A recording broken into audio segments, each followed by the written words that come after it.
What's up les amis? Ça baigne? Hein? Faut garder le moral, garder le sourire. Je sais que les temps sont lourds comme une hypothèque à Westmount, mais faut garder l'espoir. Euh, et puis, il faut communiquer, quoi.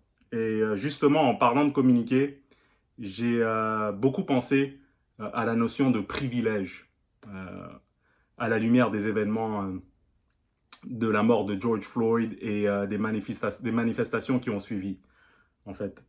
Euh, je pense qu'il y a une confusion au niveau de la définition de privilège. Et cette confusion sème beaucoup de controverses, de conflits entre les minorités visibles et les caucasiens, hein, disons-le. Euh, Parce qu'en fait, je pense qu'on ne se comprend pas, en fait.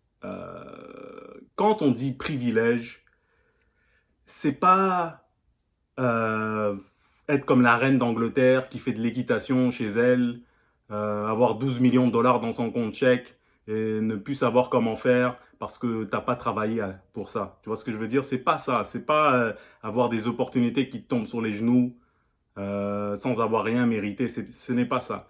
Le privilège, en fait, c'est bénéficier du bénéfice du doute. En tout cas pour moi.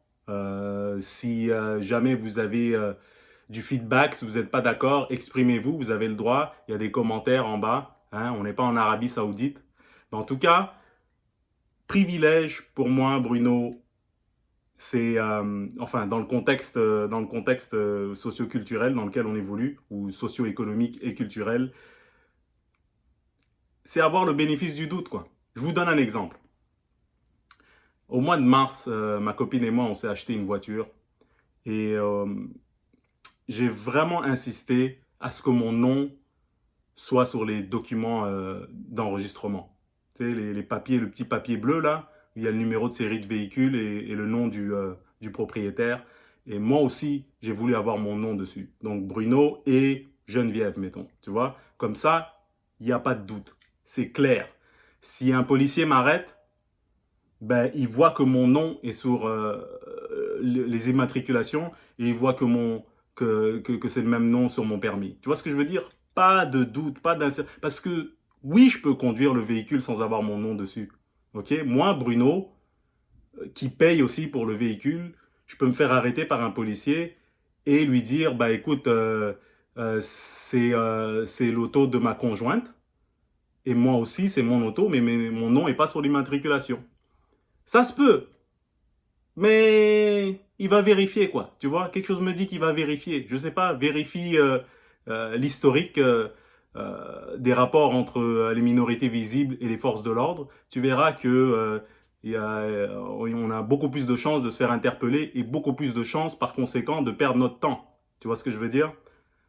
Donc, parce qu'en fait, si la situation était inversée, mettons que c'est ma conjointe qui emprunte mon auto, et ma conjointe, elle est blanche, blanche comme la neige en Alaska, les yeux sont bleus comme l'eau des Caraïbes, tu vois. Si elle se fait arrêter par un policier, ce qui est moins probable que moi, à moins qu'elle ait la voiture en feu ou qu'elle traîne un cadavre derrière, tu vois ce que je veux dire, comme tu vois dans les films de Mad Max. Mais si elle respecte la signalisation, une bonne conductrice, les chances sont très faibles. Mais le cas échéant, si elle se fait arrêter, tu vois, elle peut dire, ben, c'est la voiture de mon conjoint et moi aussi, ben, je la conduis de temps en temps. Mais le policier, il va se dire, ben, bien sûr. Parce que qui vole une voiture? Quelle blanche aux yeux bleus vole des voitures? Hein? Comme dit mon collègue humoriste Jay du Temple, c'est quoi les chances? Pourtant, il doit bien en avoir des voleuses aux yeux bleus, quelque part, hein, qui font des vols d'identité sur Pinterest ou Instagram, je sais pas moi. Mais en tout cas, tu vois un peu le point? Moi, en ayant mon nom dessus, ben c'est clair.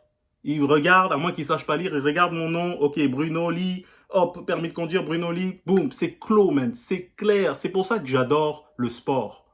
J'adore le basket, man. Parce que LeBron James, quand il marque 40 points, 10 rebonds, c'est clair. Il n'y a pas de discussion. Il a écrasé tout le monde. Voilà, le résultat est là. Mais quand on parle de notre quotidien, c'est vraiment porté à la excusez-moi, je suis pas un YouTuber comme vous pouvez le voir. C'est vraiment porté à la subjectivité de la personne qui t'évalue. Tu vois ce que je veux dire? Tu comprends ce que je veux dire? C'est ça le danger, en fait. Ok? Encore une fois, c'est pas tout le monde qui est comme ça. Tu vois? Mais pour ceux qui ont du mal à comprendre ou qui veulent pas comprendre, c'est la définition la plus claire que je peux vous fournir en ce moment. Ok? Bon, j'aurais bien aimé être éloquent comme Mandela, mais il faut bien commencer quelque part, tu vois? Et j'ai juste un bac, alors donnez-moi le temps d'évoluer, s'il vous plaît. Hein? Vous voyez, Morgan Freeman, lui, il a évolué, il avait déjà 50 ans, ok? Donc voilà quoi, c'est ça. Et c'est le bénéfice du doute aussi lié à l'individualité. You know what I mean? Quand le bénéfice du doute, je te donne un exemple, un autre exemple, parce que j'adore les exemples. Les professeurs, quand ils m'expliquaient en cours que je comprenais pas les maths, ils me donnaient toujours des exemples. Bruno, voilà, tiens le con, 2 plus 2 égale 4. Tu comprends ce que je veux dire? Ils me montraient, et c'est comme ça que je comprenais. Euh, Autre exemple du privilège lié au bénéfice du doute et à l'individualité. Marc emménage dans un quartier. Marc tombe pas son gazon. Le voisin qui regarde par la fenêtre la maison de Marc et son gazon, il fait comme « Garde-moi ça, Marc, il est paresseux. » Ok? Mamadou qui emménage dans le même quartier et qui ne tombe pas son gazon. Le voisin, il regarde, garde, c'est noir, ils sont paresseux. Tu comprends la différence? Sans oublier le fait que tous les deux, Marc et Mamadou, vous auriez pu oublier de tondre votre gazon parce que, je sais pas moi, vous bossez ou vous travaillez, excusez-moi, pour mes frères québécois, vous travaillez 70 heures semaine. Ou tu viens de t'acheter une PlayStation et puis t'en as profité quelques jours et t'as oublié. Mais on regarde pas les nuances. On creuse pas pour savoir pourquoi t'as pas tondu ton gazon. Tu vois ce que je veux dire? Pouvoir garder son individualité, être jugé par rapport à son individualité, ça serait génial. Et c'est pour ça que nos amis Martin Luther King se sont battus et comment ça s'appelle, Malcolm X et bien d'autres activistes dont je ne connais pas parce que je passe mon temps sur YouTube à checker des vidéos de LeBron James. Mais je vais apprendre à les connaître. Tu vois ce que je veux dire? C'est ça, c'est ce privilège-là dont on parle. C'est pas avoir le pognon de Justin Bieber, puis pas savoir quoi faire de tes journées, et avoir des opportunités que tu n'as pas méritées. Non, c'est l'avantage de juste travailler pour tes opportunités sans te soucier d'être évalué ou jugé par rapport au groupe auquel tu appartiens. C'est tout. C'est ça, le privilège. C'est pas être Harry Potter. Bon, Harry Potter, il n'est pas privilégié. Mais tu vois ce que je veux dire, quoi. C'est pas des opportunités qui tombent comme ça sur les genoux. Moi, je suis privilégié, je suis privilégié. Non, je comprends parce que si on s'entend pas sur la définition de privilège, ben, quelqu'un qui entend, oui, t'as le privilège, privilège blanc. Le blanc qui est dans son coin, dans sa ville, ok, qui fait 32 000 $ par année et que les agences de recouvrement connaissent son numéro de téléphone par cœur, ben lui, il se dit, je suis pas privilégié. Mais à partir du moment où tu sais que privilège, c'est juste pouvoir faire tes affaires sans être évalué par rapport à tous les mecs qui soi-disant te ressemblent, hein, les mecs ou les dames, peu importe. Tu comprends? C'est ça qu'on veut. Enfin, moi, je parle pour moi. Après, je suis pas maître Yoda, hein. Je sais pas moi. Alright? Mais il faut pas se servir de ça comme béquille. Parfois, c'est vrai que tu ne travailles pas assez fort. Ok? C'est vrai, tu travailles pas assez fort. Si tu essayes d'être ingénieur avec un bac en art plastique, il y a un problème. Tu travailles pas assez fort et tu n'as pas les bons outils. Tu vois? Ça, c'est vrai. Effectivement. Mais la force de caractère, la bonne chose, en fait, l'atout qui va t'aider à avancer, en tout cas pour moi, c'est de savoir faire la part des choses. Savoir faire la différence entre ce que tu peux contrôler et ce que tu ne peux pas contrôler. Il y aura toujours des gens qui vont douter de toi. Il y a des gens qui doutent encore de Jésus. Tu penses que toi, tu vas plus semer le doute chez les gens? Mais il faut que ces gens-là soient une minorité, tu vois. 2 ou 3 personnes peut-être. Mais quand c'est dans ton quotidien et qu'il y a 2 personnes sur 10 qui doutent de toi, et peut-être pas méchamment, intentionnellement, peut-être dans leur subconscient, ils doutent de toi par rapport aux stéréotypes qui sont constamment perpétués dans les médias. Hein. On montre toujours les Arabes qui appartiennent à Al-Qaïda ou comment ça s'appelle en Palestine, j'oublie le nom là qui m'échappe. Non, Al Jazeera, c'est la chaîne télé. Mais tu vois, comment il s'appelle le nom m'échappe. Désolé, je suis pas un influenceur, j'ai pas le... Mais en tout cas, on associe les Arabes aux groupes terroristes.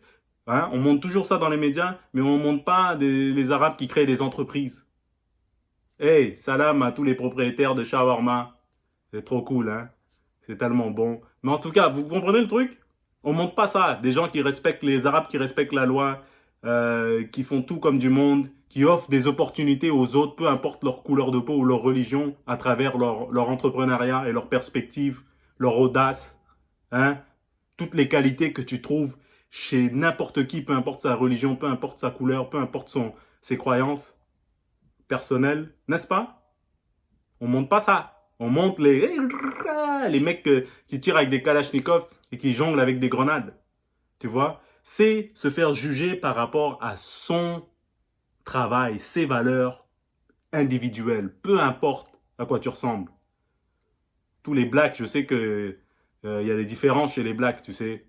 Bon, si tu côtoies pas beaucoup de noirs, tu as l'impression qu'on se ressemble tous, mais tu vois pas, Morgane et moi, on se ressemble pas. Bon, il y a à peu près 200 ans de différence, mais tu vois, non? C'est tout, mec. C'est vrai.